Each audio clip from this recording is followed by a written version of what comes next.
அனைவருக்கும் வணக்கம். இன்றைக்கி ஒரு முக்கியமான பதிவு, அது சம்மந்தமாக தான் இன்றைக்கி இந்த வீடியோவை நான் பதிவு பண்ணுறேன்.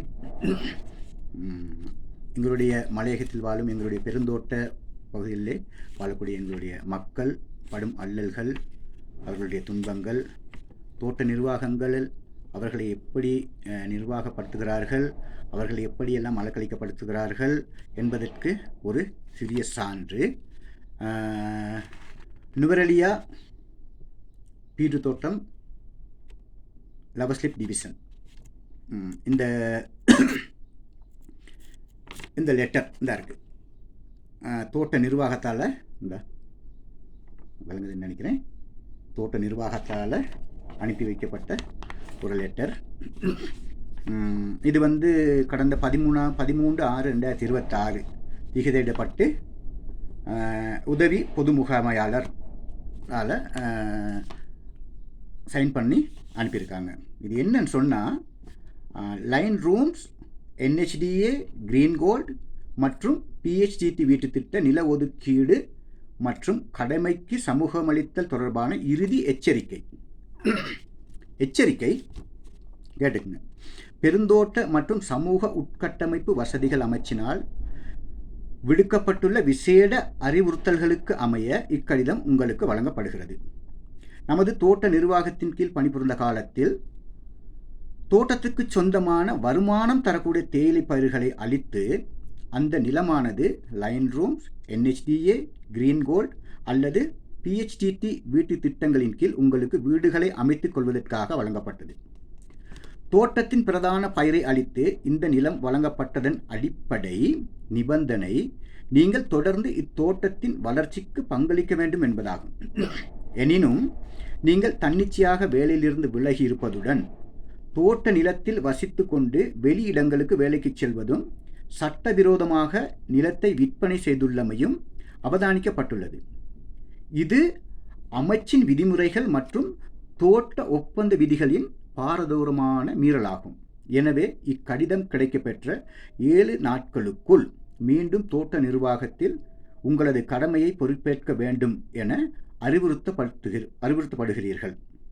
தவறும் பட்சத்தில் உங்களுக்கு வழங்கப்பட்ட நில ஒதுக்கீட்டை ரத்து செய்யவும், உங்களை வெளியேற்றவும் பெருந்தோட்ட மற்றும் சமூக உட்கட்டமைப்பு வசதிகள் அமைச்சு மற்றும் சம்பந்தப்பட்ட அரசாங்க நிறுவனங்களுடன் இணைந்து தகுந்த சட்ட நடவடிக்கை எடுக்கப்படும் என இதன் மூலம் எச்சரிக்கப்படுகிறீர்கள்.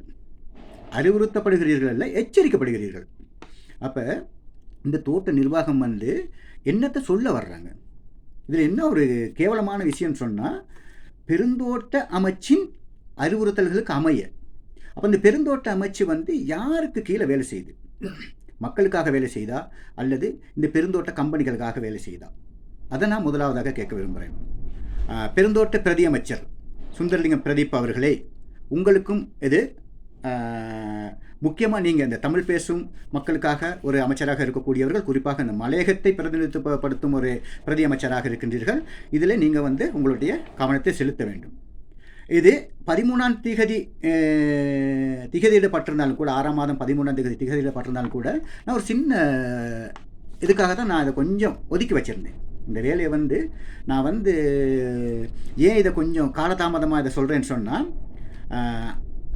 தேர்தல் காலங்களில் லவஸ்லிப் தோட்டத்தில் இந்த புற்றீசல்களை போல் அரசியல்வாதிகளும் அந்த சுயேட்சை குழுக்களும் அப்பப்பா நான் நினைக்கிறேன், கடந்த உள்ளூராட்சி சபை தேர்தலில் மட்டும் கிட்டத்தட்ட லவஸ்லிப் டிவிஷன்லேருந்து 15 பேருக்கும் மேற்பட்டவர்கள் போட்டியிட்டார்கள்.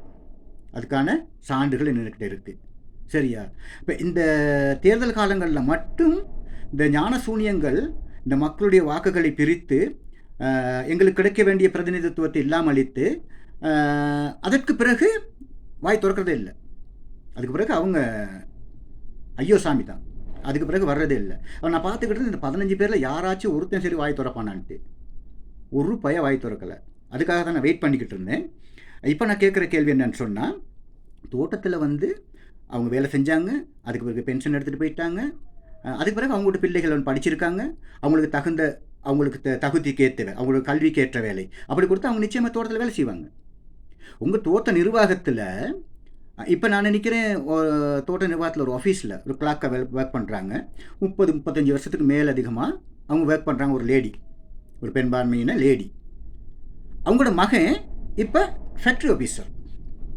ஆனால் இதே எங்களோட அம்மா அப்பா தோட்டத்தில் வேலை செஞ்சுருக்காங்க. நாங்கள் படிச்சுட்டு வெளியே வந்துட்டோம்னு சொன்னால் நாங்களும் தோட்டத்துக்கு வேலை வரணும்னு இதை கட்டாயம் அவசியம் இல்லையே. உங்களுக்கு வந்து இப்போ தோட்ட நிர்வாகத்துக்கு வந்து இது குத்தகை கொடுத்துருக்கு, அது உண்மை. நீங்கள் 99 வருடங்களுக்கு பிறகு நீங்கள் இந்த தோட்டத்தை விட்டு வெளியே போகணும். ஆனால் இந்த இடைப்பட்ட காலத்தில் நீங்கள் எவ்வளவு நிலங்களை அபகரித்து வச்சுருக்கீங்க அப்படிங்கிறத வந்து நாங்கள் ஆர்டிஓ, அதாவது தகவல் அறியும் சட்டம் மூலமாக வந்து நாங்கள் அறியறதுக்கு கடமைப்பட்டிருக்கோம். குறிப்பாக இந்த ஸ்க்ரப் தோட்டத்தில் யூனிக் வியூ பக்கம் நான் அண்மையில் போயிருந்தேன். பாரிய நில அபகரிப்பு வந்து அங்கே நடைபெற்றிருக்கு.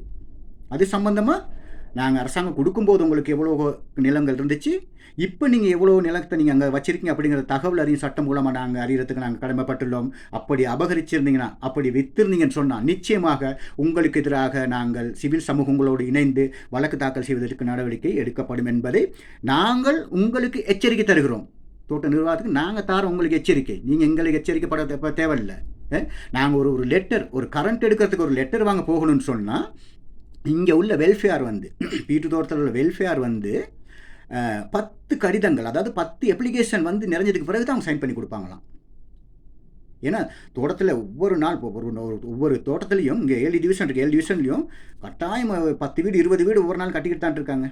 அதனால உங்களுக்கு 10 சேர்ந்து தான் கொடுப்பீங்களாம். அவர்கள் வீட்டை கட்டிட்டு ஒரு தேவையை வச்சுக்கிட்டு அது நல்லது கெட்டது செய்கிறதுக்காக அவ்வளோ கஷ்டப்படுறாங்க அந்த மக்கள். ஆனால் இது சம்பந்தமாக அந்த தோட்ட நிர்வாகம் எந்த நடவடிக்கையும் எடுக்கிறதில்லை. எந்த ஒரு லெட்டர் கேட்டாலும் அவங்க கொடுக்கறதில்லை. இது வந்து ஒரு பானை சோற்றுக்கு ஒரு சோறு பதம் என்பது போல் இங்கே மட்டும் எப்படின்னா இந்த முழு இலங்கையில் இருக்கக்கூடிய பெருந்தோட்ட பகுதிகளில் எவ்வளவு அட்டூழியங்கள் அராஜகங்கள் நடக்கும் என்பதற்கு இது ஒரு சான்று. குறிப்பாக இதுக்கு பதில் சொல்ல வேண்டிய கடமையில் உண்மையிலேயே இதுக்கு பதில் சொல்ல வேண்டிய ஒரு நபர் என்றால் முன்னாள் ஜனாதிபதி அம்மையார் சந்திரிகா பண்டாரநாயக்க மாணிக்க குமாரதுங்க அவர்கள் தான்.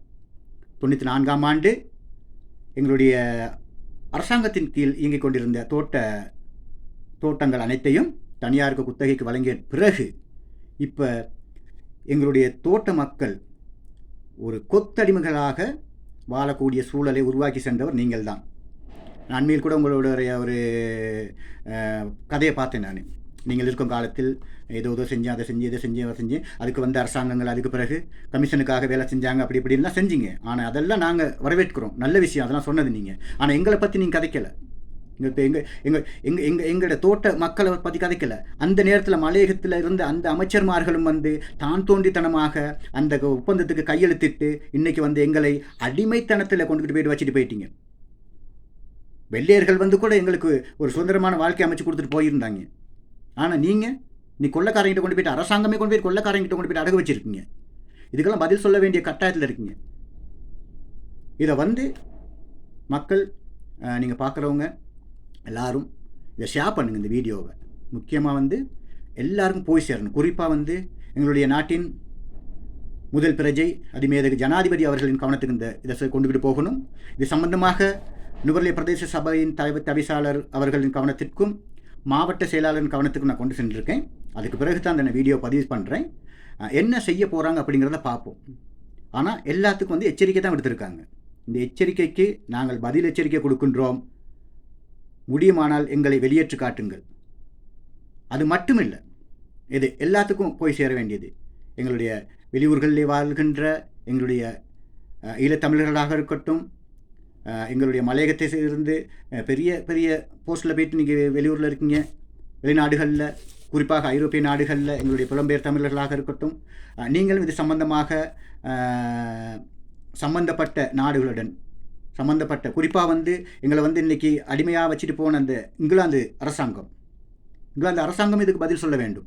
ஏன்னா எங்களை கொண்டுகிட்டு வந்து இன்றைக்கி இங்கே வந்து ஒரு நாடற்றவர்களாக விட்டுட்டு போயிட்டீங்க. அதுக்கு பிறகு இந்த எந்த அரசாங்கம் வந்தாலும் மலையக மக்களின் வாக்குகளை சுவீகரிப்பதற்காக சில பொய் பிரச்சாரங்களை, பொய் வாக்குறுதிகளை அளித்துட்டு கடைசியில் அவங்க விட்டுட்டு போயிடுறாங்க. ஆனால் இன்றைக்கி இது சின்ன விஷயமா எடுக்கலாது. இந்த லெட்டரை வந்து நாங்கள் சின்ன விஷயமா எடுக்கலாது. இனி வரும் காலங்களில் வந்து எப்படியெல்லாம் மக்கள் அச்சுறுத்தப்படுகிறார்கள் என்று எங்களுக்கு தெரியாது. நீங்கள் வருமானம் தரக்கூடிய பயிரை அழித்து விட்டு உங்களுக்கு வீடு கொடுத்துருக்கோன்னு சொல்கிறீங்க. ஆனால் வருமானத்தை தரக்கூடிய அந்த தேயிலை பயிரை அழுத்திட்டு இங்கே இந்த நுவரெலியா மாவட்டத்துக்கு ஒத்து வராத கோப்பியை கொண்டு வந்து நீங்கள் பயிரிட்டுருக்கீங்க. இங்கே வீட்டு தோட்டத்தில் லவசில தோட்டத்தில் இருக்குன்னா கோப்பியை பயிரிடுறீங்க. ஏன் என்ன நடந்துச்சு தேயிலைக்கு? அப்போ நீங்கள் இந்த கார்ப்பரேட் கம்பெனிகள்லாம் இணைந்து இந்த தேயிலை அந்த வம்சத்தையே அழிக்கிறதுக்கு பார்க்குறதான ஒரு வேலையை தான் செஞ்சுக்கிட்டு இருக்கீங்களே ஒழிஞ்சு நீங்கள் என்றைக்குமே இந்த நாட்டுக்கு வருமானம் தரக்கூடிய இந்த தேயிலையை காப்பாற்ற போகிறது கிடையாது. இந்த அரசாங்கங்களும் கவனிக்கணும், ஜனாதிபதி அவர்களின் கவனத்துக்கு இதை கொண்டு செல்லணும். அதுக்கான நடவடிக்கைகள் எடுக்கப்படும் என்பதை இந்த பதிவின் மூலமாக தெரிவித்துக் கொள்கிறேன். இந்த வீடியோவை நீங்கள் கட்டாயம் ஷேர் பண்ணுங்கள். அதே மாதிரி இந்த வீடியோ என்னுடைய பக்கமான வலைத்தள பக்கமான மலைக்குருவி அப்படிங்கிற பக்கத்துலேயும் நான் அதை பதிவிடுவேன். அதே போல் என்னை ஃபாலோ பண்ணுங்கள், மலைக்குருவி சைடையும் ஃபாலோ பண்ணுங்கள். என்னுடைய இந்த யோகா ஜெகநாதன் அப்படி இருக்குது, இந்த பக்கத்தையும் ஃபாலோ பண்ணுங்கள். அது மட்டும் இல்லாமல் என்னுடைய யூடியூப் சேனல் நெற்றிக்கண் அப்படிங்கிற யூடியூப் சேனல் ஊடாகவும் நான் இதை பதிவேற்றம் பண்ணுவேன். அந்த நெற்றிக்கண் யூடியூப் சேனலையும் சப்ஸ்கிரைப் பண்ணுங்கள். இந்த விஷயத்தை நாங்கள் அடுத்த கட்டத்துக்கு கொண்டுக்கிட்டு போகணும். அதனால் கட்சி பேதங்கள் அதெல்லாம் தேவையில்லை, நமக்கு அரசியல் பேதங்கள் தேவை. அரசியல் கலக்கவே வேணாம், தேவையில்லை. நாங்கள் தன்னிச்சையாக ஒரு சிவில் சமூகமாக இணைந்து எங்களுடைய மக்களுக்காக போராடுவோம், எங்களுக்கு மக்களுக்காக குரல் கொடுப்போம். இனிவரும் காலங்களில் எங்களுக்கான ஒரு அட்ரஸ், அதாவது எங்களுக்கான ஒரு முகவரியை நாங்கள் பெற்றுக்கொள்ள வேண்டும். ஏனென்றால் இப்பொழுது நடைமுறையில் உள்ள அரசாங்கம் சொல்லியிருந்தீங்க, நாங்கள் ஆட்சிக்கு வந்தால் தோட்டப்புற மக்களுக்கு 10 பேச்சு காணி தருவோம், அதற்கான உறுதியும் தருவோம் என்று. அதை தயவு செய்து செய்யுங்க. எங்களுடைய மக்களுடைய இன்னல்களில் பங்கு கொள்ளுங்க. நான் சொன்ன மாதிரி இந்த வீடியோ எல்லாத்துக்கும் போய் சேர அளவுக்கு நீங்கள் இதை எல்லோரும் ஷேர் பண்ணுங்கள். இதே போல் இந்த பதிவு என்னால் முடிஞ்ச அளவு சிங்களத்தில், நான் சிங்கள மொழியிலையும் ஒரு வீடியோ பதிவேற்றம் செய்வேன். ஏனென்றால் எங்களுடைய சிங்கள சகோதரர்களும் இதை புரிஞ்சுக்கொள்ளணும். அப்போ தான் அடுத்த கட்டத்துக்கு இது போய் சேரும் அப்படின்னு கேட்டுக்கொண்டு விடைபெறுகிறேன். நன்றி, வணக்கம்.